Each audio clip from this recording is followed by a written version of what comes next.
Tumia fursa hii kumpongeza sana Mheshimiwa Rais Daktari Samia Suluhu Hassan kwa hili ambalo leo tumekwenda kukagua madaraja haya. Ndugu zangu, mara nyingi sana mimi nasema hii miradi kwa sababu kubwa mbili. Sababu moja ambayo ni kubwa,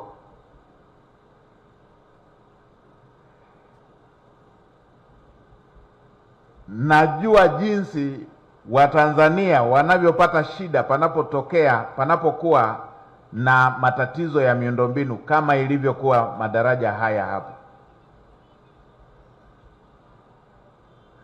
na sekta zingine ambazo Mheshimiwa Rais amepeleka fedha na kwenda kupata utatuzi. Nikiona jitihada zimefanyika, huwa napata shauku kubwa sana ya kutambua jitihada hizo, lakini na kupongeza jitihada hizo ambazo zimefanyika. Moja ni hii ya madaraja. La pili, huwa napata shauku ya kupongeza kwa sababu najua jitihada zilizofanyika mpaka fedha hiyo ikapatikana, kwa sababu mimi ndo nilitumwa wakati Mheshimiwa Rais anapambana kuhakikisha wana Kigogo, wana Kijiweni, Kikwajuni pamoja na maeneo mengine. Natambua jinsi ambavyo haikuwa jambo rahisi tu hivi. Mheshimiwa Rais alifanya jitihada kubwa tena ubunifu wa hali ya juu kuweza kuhakikisha kwamba fedha hizo zinapatikana. Na sio daraja la Kigogo hapa na lile pale Kikwajuni peke yake. Kwa ubunifu huo aliofanya Mheshimiwa Rais, zilipatikana fedha, zimejenga madaraja 81 kwa nchi nzima. Ukipita njia hii ya kwenda Lindi na Mtwara, ninyi mnakumbuka kila mwaka ilikuwa haiishi. Kabla mvua hazijaisha, ilikuwa lazima hapa mawaziri watafutane na helikopta na kila kitu kwenda kunusuru misafara kule, wananchi watoke Dar es Salaam waende Lindi na Mtwara.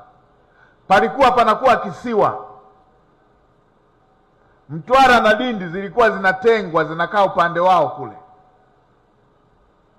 Maji yanapita juu ya madaraja, juu ya barabara,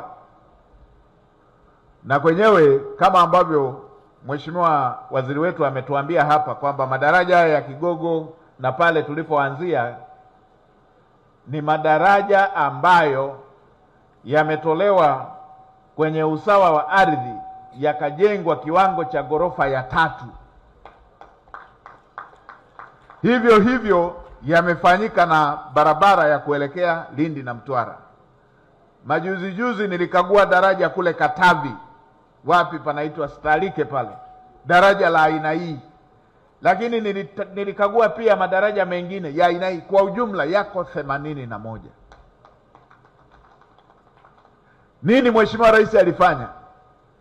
Yalipotokea mafuriko, mvua ziliponyesha yakatokea mafuriko katika vipindi tofauti tofauti. Ninyi mnakumbuka kuna mafuriko yakatokea kule Hanang na maeneo mengine ya nchi hii. Mheshimiwa Rais akasema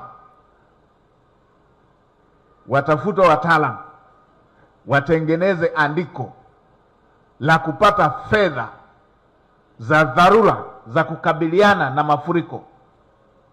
Hili ni jambo ambalo halijawahi kutokea. Ubunifu wa Mheshimiwa Rais ukatuwezesha kupata fedha hizo ambazo leo mnaona mtawanyiko wa madaraja haya nchi nzima 81 kwa mpigo, madaraja yanayoongelea zaidi ya bilioni 10 kwenda juu kwa kila daraja.